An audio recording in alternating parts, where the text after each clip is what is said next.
بسم اللہ الرحمن الرحیم۔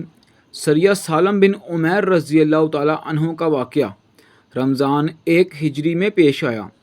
یہ سلسلہ ہجرت کے بعد مدینہ منورہ میں اسلامی ریاست کے قیام کے ابتدائی دنوں کا ہے، جب قریش اور ان کے حلیف مدینہ کے مسلمانوں کے خلاف سازشیں کر رہے تھے۔ مقام یہ مہم مدینہ منورہ کے قریب ہی ایک مقام پر پیش آئی جہاں ابو افق یہودی رہتا تھا۔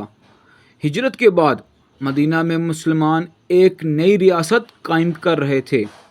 رسول اللہ صلی اللہ علیہ وسلم نے مختلف قبائل اور گروہوں کے ساتھ معاہدے کیے تاکہ پرامن بقائے باہمی قائم رہے، مگر کچھ یہودی اور مشرکین ایسے بھی تھے جو مسلمانوں کی کامیابی برداشت نہیں کر سکتے تھے۔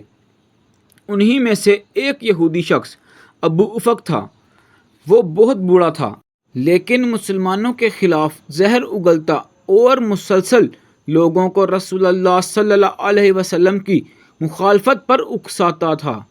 جب رسول اللہ صلی اللہ علیہ وسلم نے معاہدہ کیا کہ مدینہ کے سب قبائل مل کر امن قائم رکھیں گے، تو اس نے کھلم کھلا اس معاہدے کو توڑنے کی کوشش کی اور مسلمانوں کے خلاف نفرت پھیلائی۔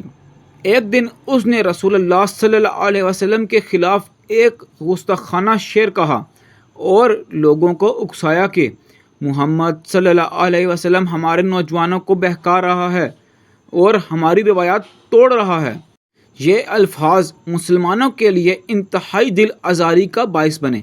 رسول اللہ صلی اللہ علیہ وسلم نے صحابہ رضی اللہ تعالیٰ عنہ کو ایسے فتنہ پھیلانے والوں کے بارے میں سختی کرنے کی اجازت دی۔ حضرت سالم بن عمیر رضی اللہ تعالیٰ عنہ کی بہادری، انصار کے ایک جان نثار صحابی حضرت سالم بن عمیر رضی اللہ تعالیٰ عنہ جو بدری صحابہ میں سے تھے، نے یہ ذمہ داری اپنے اوپر لی کہ وہ ابو افق کے فتنے کو ختم کریں گے۔ رات کے وقت جب ابو افق اپنے گھر کے باہر سو رہا تھا، حضرت سالم بن عمیر رضی اللہ تعالیٰ عنہ خاموشی سے اس کے قریب پہنچے اور ایک وار کیا جس سے وہ وہیں ختم ہو گیا۔ نتیجہ مسلمانوں کو مدینہ کے اندر ایک بڑے فتنہ انگیز سے نجات ملی۔ یہ واقعہ دوسروں کے لیے وارننگ تھا کہ اگر کوئی معاہدہ توڑے گا یا مدینہ کے امن کو نقصان پہنچانے کی کوشش کرے گا تو وہ محفوظ نہیں رہے گا۔